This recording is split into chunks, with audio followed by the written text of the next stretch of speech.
నలుగురు మనుషులు పట్టే అందమైన కారు కొన్నాను. ఒక మంచి ఇల్లు కట్టాను. పిల్లలు సెటిల్ అయిపోయారు. అంతా బావుంది. ఇక నా మిగిలిన జీవితమంతా హాయిగా పిల్లలతో గడిపేయచ్చనుకున్నా. నా భారమంతా దిగిపోయింది. ఇక పిల్లలు చూసుకుంటారులే అనుకున్నాను. కాని నేనే భారమైపోతానని ఊహించుకోలేకపోయాను అంటూ కన్నీరు కార్చి అలా మెల్లగా ఆ బాధను దిగమింగుకుంటూనే నిద్రలోకి జారుకున్నాడు ఆ తాత.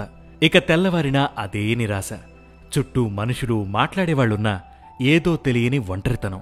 ఆ తాతనే కాదు, వృద్ధాశ్రమాల్లో కాలాన్ని వెళ్లదీస్తున్న అందరి మనసుల్లోనూ నిత్యం ఇదే ఘర్షణ. ఈ పరిస్థితి ఎందుకొచ్చిందంటావు? వృద్ధాశ్రమాలకు డిమాండ్ ఎందుకు పెరుగుతుందంటావు అని అడిగితే, ఎందుకు తెలీదు, పిల్లలు చేర్పిస్తే మరి వృద్ధాశ్రమాలకు డిమాండ్ పెరగదా అనే యదవ సర్కాజంతో ఆన్సర్లొస్తుంటాయి. ఆ వెటకారాన్ని కాస్త మడిచి కాసేపు పక్కన పెడితే, అబ్బా అసలు ఈ పేరెంట్స్ ఫ్యామిలీ అనే బాధ్యతల నుంచి కాసేపు బ్రేక్ తీసుకోవాలి బాసు, నా వల్ల కాదు, పేరెంట్స్ని అస్సలు చూసుకోలేను అని సన్నాయిలు నొక్కే వాళ్ళకి ఈ పాడ్కాస్ట్ అంకితం. ఏంటి వింటున్నారా? వినండి. నువ్వు బావుండాలనే తపనతో తన సంతోషాల్ని త్యాగం చేసి నీ భవిష్యత్తు కోసం రెక్కలు ముక్కలు చేసుకుని కష్టపడే నాన్నైనా వండిన వంట నచ్చలేదని నువ్వు కంచాలు గ్లాసులు విసిరేసిన కోపంలో ఎన్నేసి మాటలన్నా చిన్నపిల్లాడు ఏదో తెలియకన్నాళ్లే అని ఎప్పుడు నిన్ను వెనకేసుకొచ్చే అమ్మైనా నీకో 20 ఏళ్లొచ్చాక వాళ్ళు నీకు విసుగనిపిస్తారు. 40 ఏళ్లు దాటగానే బరువనిపిస్తారు.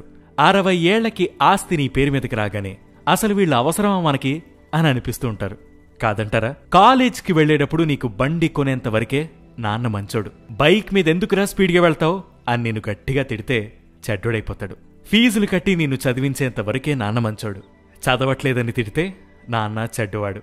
నువ్వు చేసే ఎదవ పనుల్ని కప్పిపుచ్చేంత వరకు అమ్మ చాలా మంచిది, నాన్నకి చెప్తే పరమ చెడ్డది. మనుషుల కన్నా జంతువులైనవండి. వాటి మధ్య ప్రేమల్ని చూస్తే మనం మనుషులుగా పుట్టినందుకు సిగ్గుతో తలదించుకోవాలి. అమ్మకి గుప్పెడు అన్నం పెట్టడం కష్టం అనిపించినప్పుడు గుర్తు తెచ్చుకో, తను కడుపు మార్చుకుని నీకు అన్నం పెట్టి నీ చిరునవ్వులు చూసి తన కడుపు నింపుకున్న రోజుల్ని. నాన్నకి మందులు తేవడం ఖర్చు అనిపించినప్పుడు గుర్తు తెచ్చుకో, చిన్న కష్టం వస్తే కూడబెట్టిన డబ్బంతా నీకోసం క్షణం ఆలోచించకుండా ఖర్చు పెట్టిన రోజుల్ని. మీకో విషయం తెలుసా?